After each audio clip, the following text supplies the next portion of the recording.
শাকিব খানকে মারার জন্য একটা প্রতিপক্ষ অনুসা করছে, ঠিক সেম সালমান শাহর মা নীলা চৌধুরীও একটা সেম কথা বলেছেন। আপনারা দেখেছেন শাকিব খানের কেউ কিন্তু 2-3 বার হামলা করা হয়েছিল। সালমান শাহকে নিয়ে যেটা বলার, যে সালমান শাহ আমি একটু আগে বলেছি সে সবার স্বপ্নের নায়ক।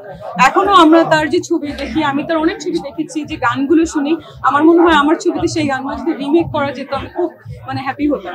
তো যদি তাকে আসলে হত্যা করা হয়ে থাকে অবশ্যই বিচার পাওয়া উচিত, এটা আমি ভাইয়া বলতে পারবো না। যদি সে জড়িত হন তাহলে তার সঠিক বিচার হবে, যদি জড়িত না হন সেটাও হবে।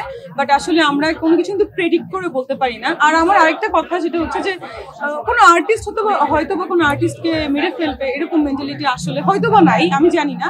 এটা আমার মনে হয়েছে, আমার পারসেপশন থেকে, কারণ একজন আর্টিস্ট একজনের কলিগ।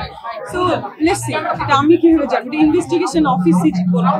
আপনি সেদিন একটা ইন্টারভিউতে বলেছিলেন যে শাকিব খানকে মারার জন্য একটা প্রতিপক্ষ অনুসা করছে, ঠিক সেম সালমান শাহর মা নীলা চৌধুরীও একটা সেম কথা বলেছেন শাকিব খানের পিছনে। হ্যাঁ, আপনাদের জানলে কি বলবেন?